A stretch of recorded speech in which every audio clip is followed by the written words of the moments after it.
Dans les 3 prochaines décennies, la production de cuivre va surpasser celle déjà réalisée depuis l'aube de l'humanité.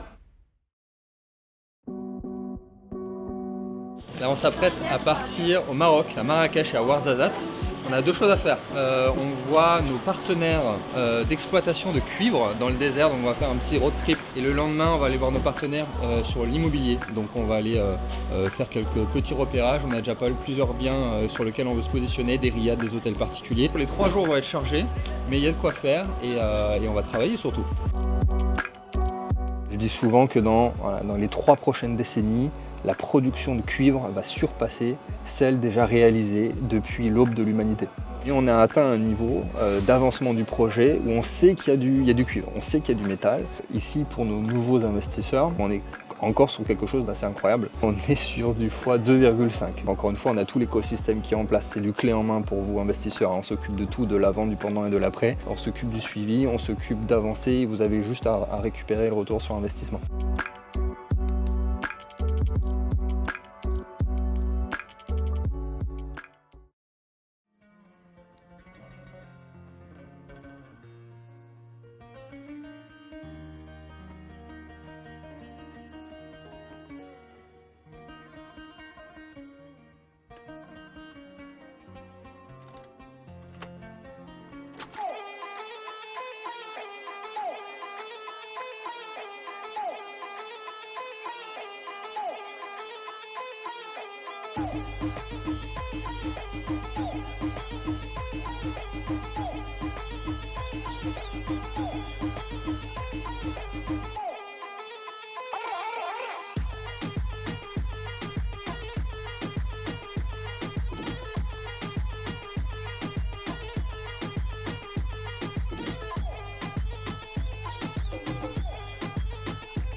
Alors là, présentement, on est à la place de Jemaa el-Afna et on est en train de prendre des forces avant de partir dans le désert.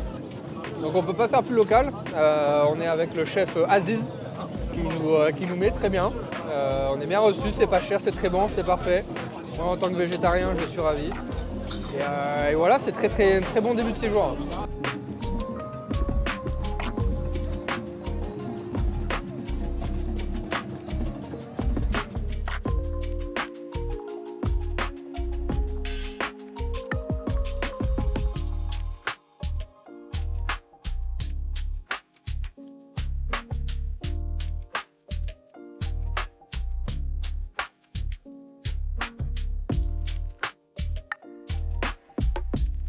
Très bonne soirée, mais on va se coucher quand même parce que demain, réveil plutôt tôt.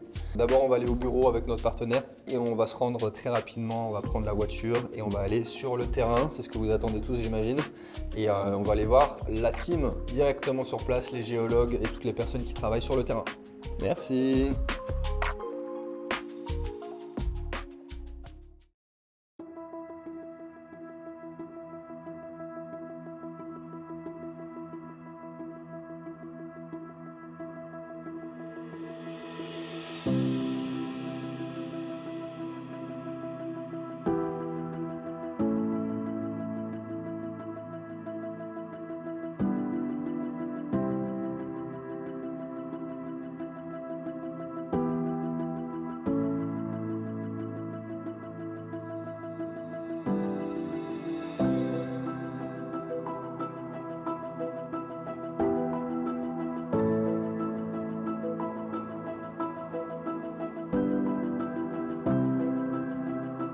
On est aujourd'hui en possession donc, de 35 permis de recherche, plus une licence d'exploitation. Ils ont remis dans le domaine public plus de 2000 permis qui n'étaient pas exploités en recherche. Quand tu fais de la recherche dans le secteur minier, tu fais tout pour éviter d'aller forer le sol à tous les endroits, à l'aveugle. Donc tu as tous les travaux préparatoires qu'il faut aller faire beaucoup de prélèvements.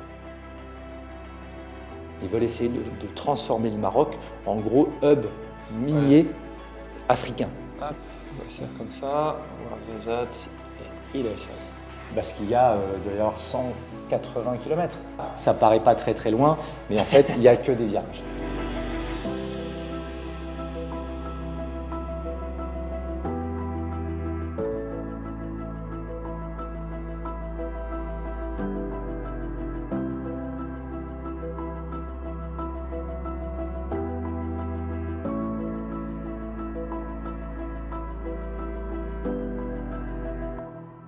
Bon, là, on vient d'arriver au col du Tishka. On est parti de Marrakech. Alors, on n'a que 180 km à faire. Mais comme vous le voyez, les routes sont un peu compliquées.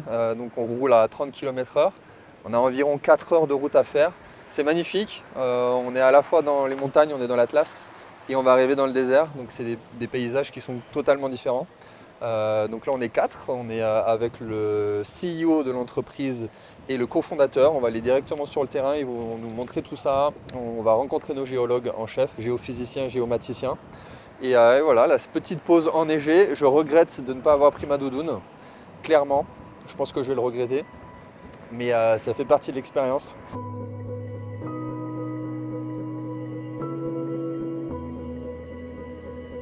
Vas-y, ok, bien. C'est gentil. Pas de problème.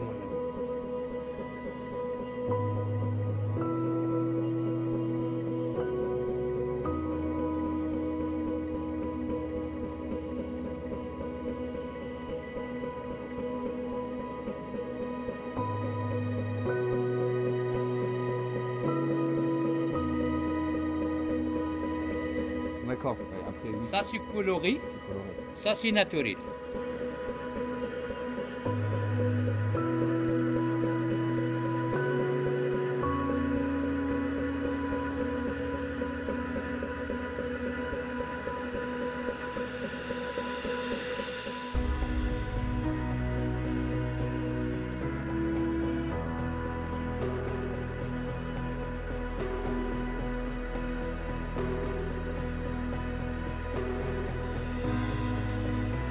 Là, on se rend actuellement sur le site d'Elsan, qui va être notre premier site de production de concentré de cuivre.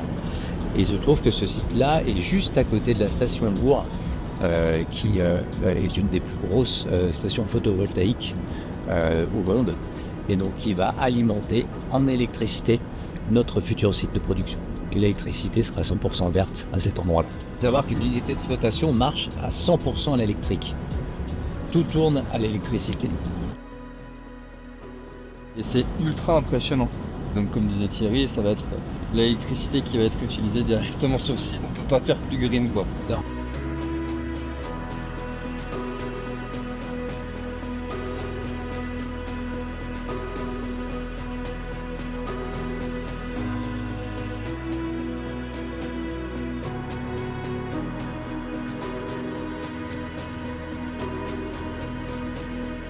Je crois que c'est assez gros pour voir clairement ce qui est marqué dessus. Red Rock Mining.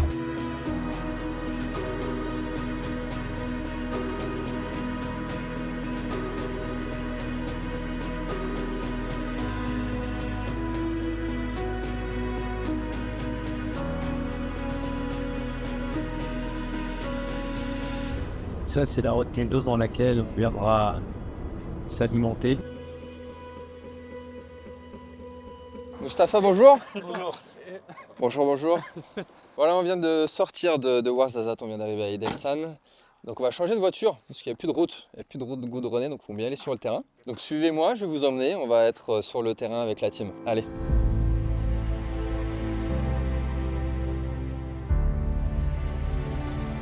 On est sur mon terrain. On est sur notre terrain, puisqu'évidemment je ne suis pas seul dans ce fabuleux projet. Donc là ça commence, c'est maintenant. Ça c'est dans la zone sur laquelle on a investi. Il reste encore un petit peu de trajet pour vraiment arriver sur la zone où on va chercher le cuivre. Et là techniquement, this is it.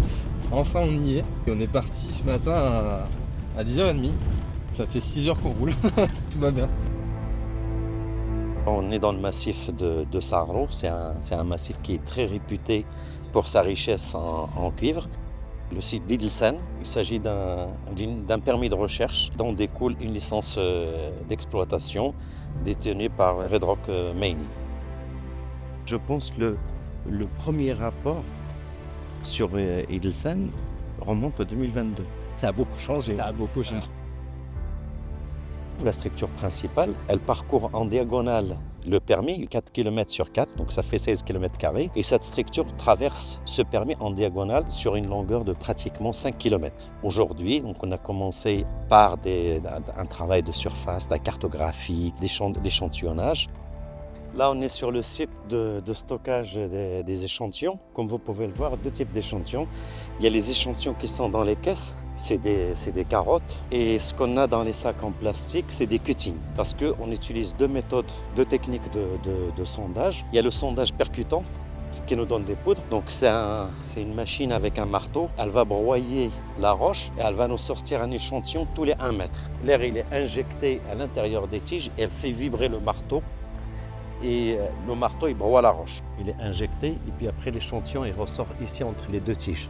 La poudre, voilà, ça trace ici, elle va sortir de là. Donc le sac en plastique, c'est l'échantillon d'1 mètre. Cette technique, elle a l'avantage d'être moins coûteuse et l'opération de sondage est rapide. Donc l'avancement, il est rapide.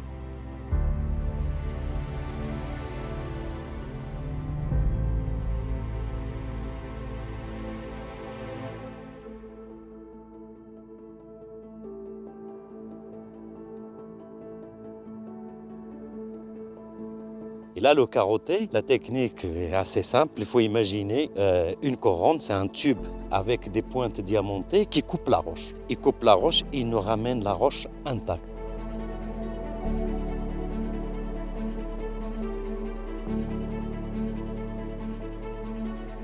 On avance avec la moitié de la vitesse du percutant, mais par contre, en termes de qualité, là, ça nous ramène de la qualité et de l'information qu'on peut utiliser pendant l'exploitation.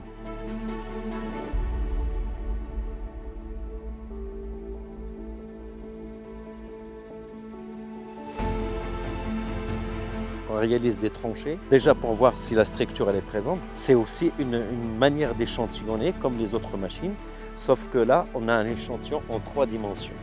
Une branche de la structure minéralisée, 1,40 m de puissance, avec la minéralisation, la malachite qu'on voit ici. On est en train de réaliser la certification par un programme de sondage sur le site d'Idelsan, sur lequel, une fois les ressources certifiées, ça devient un actif. L'exploitation sur ce site, qui apparaît très extraordinaire, on a un accès assez facile à l'eau et à l'énergie. Le cuivre est un élément essentiel dans tout ce qui est transition énergétique.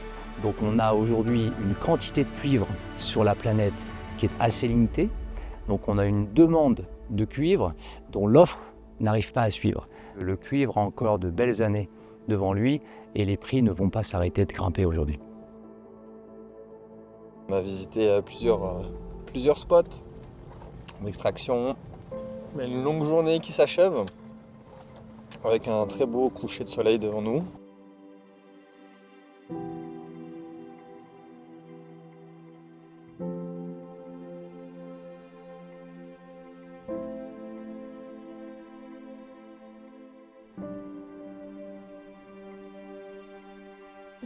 Alors là, il est 21 h. On vient d'arriver à l'hôtel à Ouarzazate.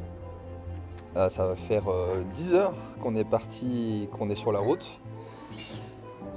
Après un long périple, la route de retour a semblé être une éternité.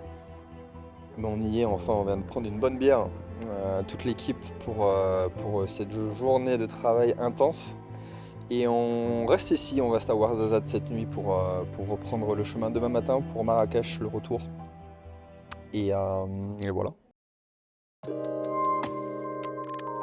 Alors c'est vendredi matin, il est 9 h 30, on s'apprête à reprendre la route après une bonne nuit. Donc on s'apprête à aller visiter un super riad d'une valeur d'1,4 million dans la Médina, en pleine Médina, ça va être super. C'est une exploitation en courte durée.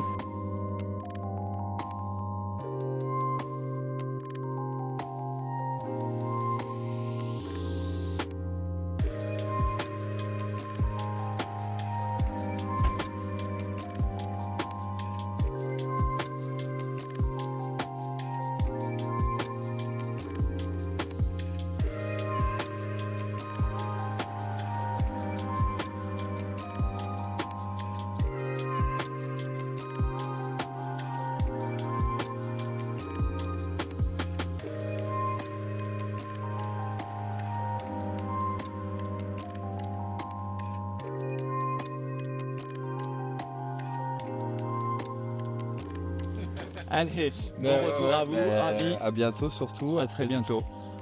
Vendredi 16h30, on vient de quitter notre dernier membre de l'équipe.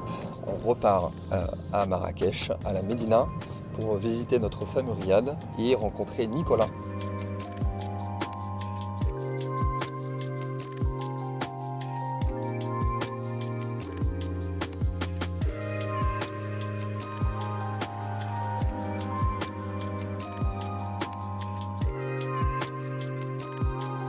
Riad de 8 chambres, elles sont toutes occupées aujourd'hui. On va faire le maximum pour vous montrer la rénovation qu'il a faite. Donc pour rappel, 600 000 € à l'achat, aujourd'hui une valorisation à 1,4 million et des revenus encaissés sur environ 30 000 € par mois. Allez, suivez-moi.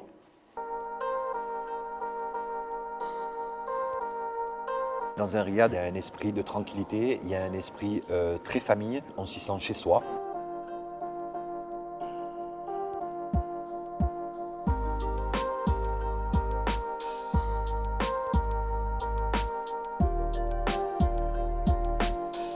Alors, on a décidé aussi de mettre beaucoup de verdure, beaucoup de plantes pour avoir ce côté chaleureux et ce côté un peu marrakchi, très oriental. Et on a mis au service des clients une équipe et un staff qui sait s'intégrer. Il y a exactement un rez-de-chaussée, un interétage et un vrai étage. Et on a nous-mêmes installé, fait fabriquer une grande salle de massage tout en bois. Magnifique. Donc ce riad, c'est une de nos opportunités d'achat. L'idée, comme d'habitude, c'est de centraliser les fonds pour investir en commun, comme sur toutes nos opportunités. L'idée, pour nous, c'est de commencer par un riad, c'est plus simple, c'est plus traditionnel et avec une rentabilité de environ 20% annuel, avec un objectif de revente d'ici 4-5 ans. Avant la fin de la décennie, on va profiter de l'engouement et du potentiel de Marrakech d'ici la Coupe du Monde.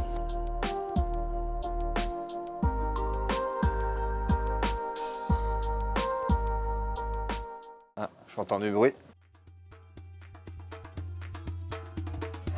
Suivez le guide touristique, ça fait 2 jours que je suis là. Je vous montre tout.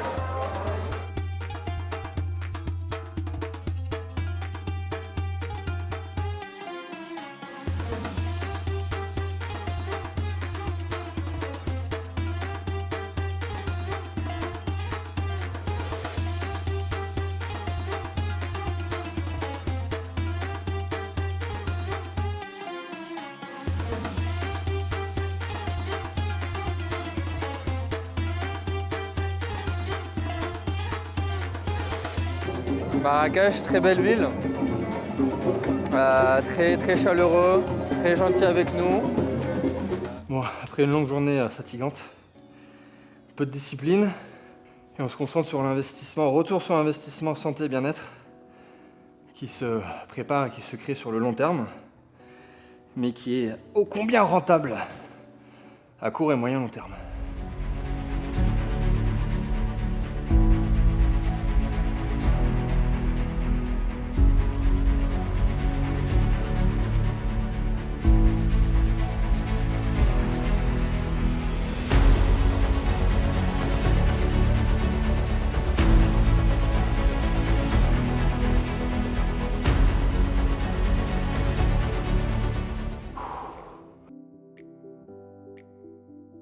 On va prendre l'avion demain à 11h, le taxi vient nous chercher à 9h et on va rentrer à Montpellier.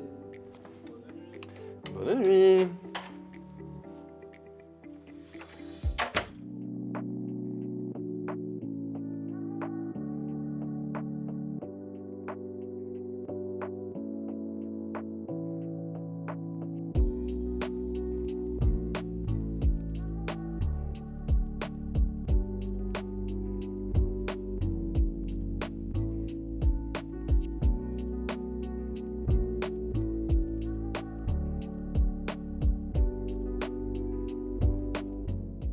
On est dans l'avion, on rentre à Montpellier, samedi 10h30, très fatigué.